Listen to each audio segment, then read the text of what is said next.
¿Qué tal? Saludos, bienvenidos al entrenamiento vikingo de hoy. Vamos a pasar a la parte de la nota cultural.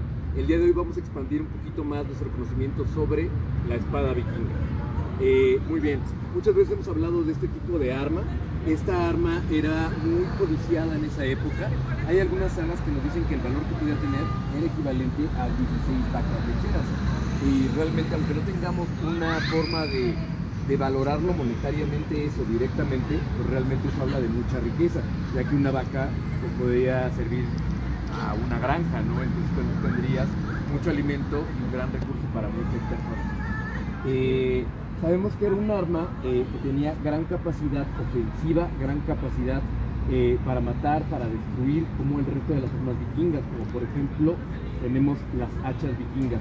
Pero ¿qué diferencia va a tener la espada? Algo que la caracterizaba era la capacidad de tener finura, tener fineza al momento de moverse, tener agilidad, que se va a traducir en la capacidad de hacer cambios de dirección bruscos de un momento a otro, ¿okay? Cuando nosotros tenemos el hacha, no es tan sencillo, a pesar de que vamos a tener un movimiento muy poderoso al frente, por el momentum y por la masa que implica la cabeza del hacha, los cambios de dirección van a ser realmente la desventaja de esa arma, cosa que no tiene la espada. Pues muy bien, vamos a hablar un poquito más de la investigación reciente de Hurtwig. Un tema muy recurrente cuando hablamos de espada es su rareza, su costo, y por lo tanto se consideraba que solo estaban en las manos de los reyes, de los comerciantes ricos, de los capitanes, de los héroes. Sin embargo, consideraciones más actuales, más modernas de la espada vikinga nos han llevado a desafiar un poco esa idea. Es probable que las espadas vikingas sí fueran un poco raras, sin embargo no fueran tan escasas como normalmente solemos pensar. Y todo esto viene de una reconsideración de los datos arqueológicos que ya teníamos desde antes. Ni siquiera es como que hayan cambiado las condiciones actuales y nuevos descubrimientos hayan incidido en nuestra visión de las espadas. Más bien, ya sabíamos desde antes esta información y solo al momento de cotejarla entre sí nos arroja esto de que probablemente la espada no era tan rara como se consideraba. Vamos a hablar un poquito más de eso. Muy bien, ¿por qué lo decimos? Cerrando a números, yendo a números cerrados, sabemos que había alrededor de 3.000 espadas que se han encontrado vikingas simplemente en Noruega, de unas 2.800 aproximadamente de hachas que se han encontrado. Entonces incluso se han encontrado más espadas que hachas. E incluso si nos vamos al asunto de qué tan raro, qué tan común era encontrarse esta arma, es mucho más que el hacha, porque dentro del registro arqueológico estamos contando también aquellas hachas que eran implementos de labranza o implementos de granja. Entonces estamos metiendo hachas que son arma, hachas de guerra y también hachas más utilitarias que utilizaban guerreros un poco más pobres en el número total. Entonces todas las espadas eran armas de guerra, algunas de las hachas eran armas específicamente hechas para la guerra, y esa sería una gran diferencia. Sabemos que se han encontrado alrededor de 1.700 lanzas o puntas de lanza, entonces nos está hablando de que es muy abundante. Pero no corramos tan rápido, aquí puede pasar algo llamado el sesgo del sobreviviente. Por ejemplo, en la Segunda Guerra Mundial se observaba que aviones habían regresado del combate y se veía dónde les habían dado más balazos. Entonces algunos ingenieros intentaron reforzar esas áreas pensando que, bueno, si donde más balazos hay, más armadura debería de haber. Pero esa era una manera incorrecta de verla, era una manera sesgada. Más bien había que ver que los que habían regresado a pesar de estar tan baleados en ciertas zonas específicas. Entonces más bien había que reforzar la armadura donde no había balazos que donde había. En este caso, lo que pasa con las espadas es que el registro arqueológico es muy abundante, pero no hay que correr a decir que realmente eran ya de facto el arma más usada por los vikingos, porque hay otras evidencias que muestran que no era así. Entonces ahí es donde tenemos que saber qué hacer con esa discrepancia y no caer en el error de interpretarlo directamente. El que haya más espadas encontradas que cualquier otra arma, por lo menos en Noruega, nos va a hablar de que puede haber una situación que las hace más abundantes más que realmente fueran más abundantes. Por ejemplo, la manera en la que se guardaban en las tumbas. Se decía que la espada siempre se ponía encima del cuerpo o junto al cuerpo del difunto, y otras armas se ponían guardadas en cofres o se ponían en otra zona de la tumba.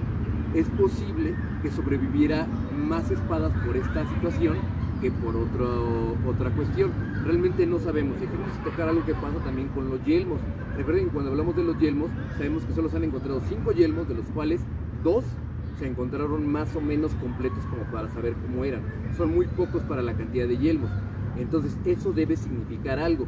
En este caso se había propuesto la teoría de la herencia, de que el yelmo era tan valioso que nunca se tiraba y nunca se guardaba, más bien se pasaba de generación en generación hasta que quedaba tan inservible que valía más por el material para volverlo a fundir que por ser un yelmo. Pero no se sabe. De nuevo, esta es una de las hipótesis que tenemos hechas mediante esta especulación informada.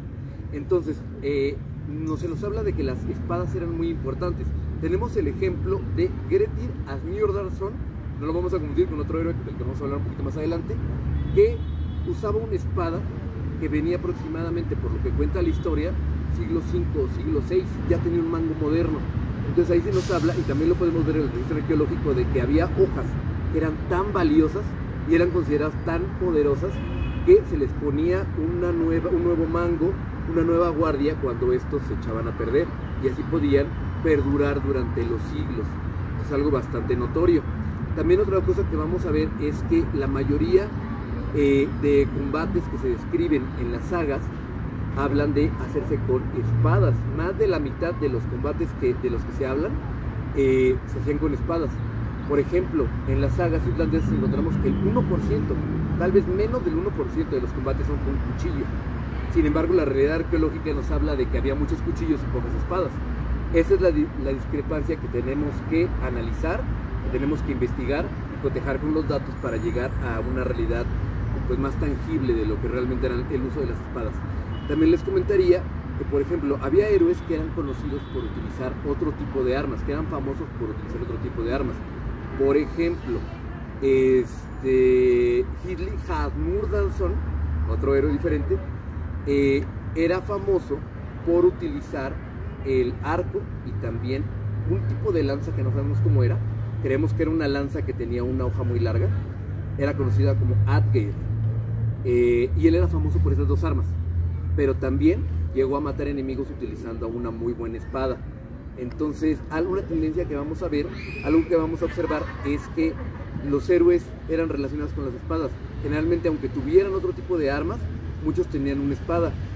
Algo que también vamos a ver es que el arma más usada durante los duelos era espada. Entonces eso nos va a mostrar una imagen muy diferente a la que pensábamos. Hace unos años, estoy hablando hace 20 años, por ejemplo, de investigación vikinga, 20, 15, 10 años, se creía que las espadas eran extremadamente escasas en el uso de los vikingos. Sin embargo, lo que nos dicen las sagas y lo que nos dice el registro arqueológico está arrojando una realidad muy diferente. Esa era la investigación que ha hecho Curtis recientemente. Entonces no se sorprendan si nos ven mucho en Orbitur utilizando espadas. Hay quien nos ha comentado que sí, en efecto, el hacha es considerada el arma más única de los vikingos. Sin embargo, estas nuevas investigaciones nos muestran lo muy abundantes que eran.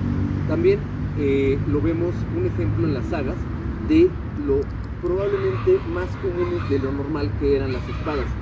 Existe una saga, la saga del rey Olaf Tryggvason, que nos va a hablar de cómo intentó conquistar toda Noruega y cristianizarla. Pues lo intentó, al final no se pudo, y él terminó hundiéndose en el mar en su última batalla. Se dice que esa batalla fue tan larga, no sé si la recuerdan, es una batalla, bueno, aparte que fue muy duradera, se hizo en el barco vikingo más grande jamás hecho, que era conocido como el Ormurin Lang, la serpiente larga o el dragón largo. Entonces, se dice que la batalla duró tantas horas que las armas de sus hombres ya estaban desafiladas y ya no estaban matando, simplemente estaban golpeando a la gente, pero ya no la podían cortar en dos. Entonces el rey dijo que no había problema, que no se preocuparan. ¿Me podrías pasar ese escudo, por favor? El otro.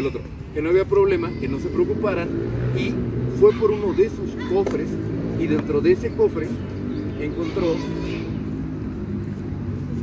Dentro de ese cofre les ofreció espadas nuevas, recién afiladas a sus hombres para que continuaran con la batalla. Si fueran objetos tan raros, tan escasos como un Ferrari, digamos, como un auto deportivo, digamos, no pasarían ese tipo de cosas. Ahora, de nuevo, vienen los sesgos que puede haber en la interpretación. Esto puede significar muchas cosas. Podría significar que él realmente era un rey muy, muy rico. Por el tipo de drácar que traía, un drácar inmenso, es probable que sí lo fuera. Puede significar muchas cosas, pero de nuevo nos vuelve a mostrar un poco de cómo las espadas no eran un objeto tan único, que las podemos ver en masa. Finalmente podemos hablar que eran importantes también para la mitología. Dos espadas muy importantes en el aspecto de las sedas serían, por ejemplo, la espada del gigante Sigurd. Era una espada, bueno, se dice que cuando venga el fin de todo en el Ragnarok y se acabe el mundo, él va a destruir todo con esta espada de fuego. Va a pelear contra el dios Freyr. Freyr también tiene una espada muy poderosa. Era una espada que podía volar alrededor de él y pelear sola, sin necesidad de ser esgrimida.